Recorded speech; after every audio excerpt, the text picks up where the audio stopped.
خير عليكم، اخباركم ايه؟ عاملين ايه النهارده بقى احنا قلنا نغير. جبنا سمك وهنعمل جنبيه بتنجان، بس هنعمله بطريقه حلوه قوي. طبعا انا جبت البتنجانه هنا، بجيبها صغننه وسط يعني، واقشرها. مش بقشر القشره، بقشرها يعني بخرطها كده خرط ايه سمكاه كده. ماشي، وهقليه وهوريكم الخلطه بتاعتها تبقى شكلها ايه. وهنا انا جايبه سمك النهارده، سمك جميل يعني ما شاء الله، اللهم صل على النبي. بص السمكية حلوة ازاي. ده انا بجيبه وانضفه، انا بنضفه في البيت لان الراجل بتاع السمك بيبقى عنده زحمة موت وما بحبش اقف في الحر. فانا جبته نضفته وتبلته، حطيت له قرن فلفل اخضر حراق ومعلقة توم وملح وفلفل وكمون، وظبطته يعني تظبيطه حلوه. وكزبرة، كزبرة بتدي طعم تاني خالص. هنا الحاجة خلاص جاهزة، هقليهم. هقلي البتنجان واسيب السمك ده شويه كده اخر حاجه بعد ما اعمل الرز. المهم حاجه عندي، اهم حاجه اللي هي اللي انا عايزه اوريكم، ده البتنجان بعد ما اقليه هعمله ايه جنب السمك. بصي يا حلوه انت وهي، بصي البصله بتتحمر اهي، والبتنجان اهو انا قليته، وفي نفس الطاسه بتاعت الزيت انا هقلي السمك، مش هرميه يعني.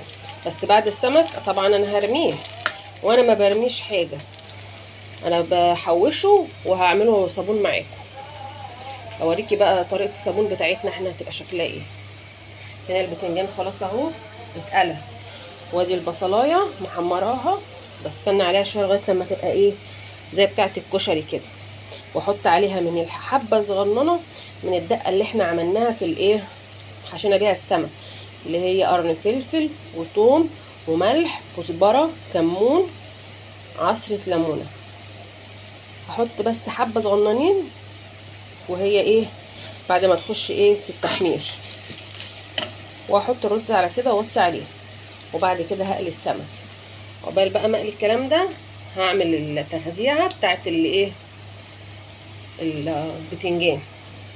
ماشي، هتاكلوا احلى بتنجان بصراحه جنب السمك، طعميه فول.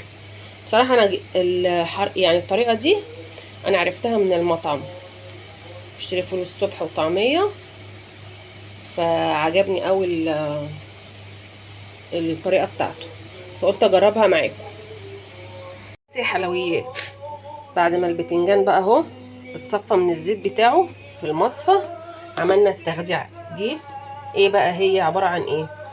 معلقه ثوم، طماطمايه، قرن فلفل اخضر او احمر زي ما انت عايزه، ليمونه تعصريها، والملح بتاعنا، وكمون، حاجات بسيطه يعني، ملح وكمون لا اكتر ولا اقل، وتضربيهم كده زي ما انا ضربتهم. وبعد كده بروح حطاهم كده على البتنجان، هتاكلي بقى احلى دقه بتاعه بتنجان، احلى دقه زي بتاعه المطعم بالظبط، اللي بتتباع في مطعم الفول والطعميه. بص الطبق يتاكل لوحده، يتاكل حاف، عايزه رغيفين كده حلوين وتاكلي، وجنبيهم طعميه وفول. ياه تحفه تحفه تحفه، جربي الطريقه دي هتعمليها على طول. طماطمايه، قرن فلفل حراق، انا حاطه قرن فلفل هنا احمر عشان يبقى كله ايه لون واحد، وليمونه عصراها، والملح والكمون، مبحطش حاجه تاني غير ملح وكمون بس، ملح وكمون، واضربهم ضربه كده جامده في الخلاط في الكبه يعني، وكلي بقى. ومعلقه الثوم اهم حاجه. بصي بقى، بصي الجمال، بصي الحلاوه، والله انا عايزه اكلها من غير سمك ولا رز. خليكي معايا بقى لما اكمل بقيه الايه الاكله. يا حبايبي ان شاء الله يكون ايه الغدا بتاعنا النهارده خلاص خلص. سلطه، سمك، البتنجان بتاعنا اللي هو احسن تقديمه النهارده، والرز. وادي رز، شوف الرز لونه عامل ازاي، طبعا بخار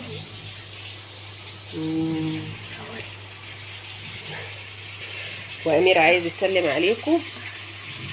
اهلا. وامير جايب كابوريايه كده هوريها لكم. خدها فوق السمك. خدها ايه فوق السمك.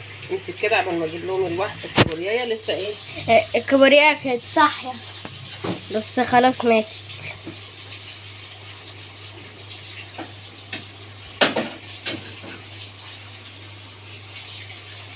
اهي خدناها ايه، كانت صاحيه عشان يلعب بيها راحت ماتت. وبعدين انتقلت الى رحمه الله. واحده بس. بألف هنا وشفا عليكم. متنسوش بقى في لايك وفي الاشتراك وفي حاجات كتير. بحبكم في الله. اشوفكم على خير ان شاء الله. أمير يا سكر. سلام.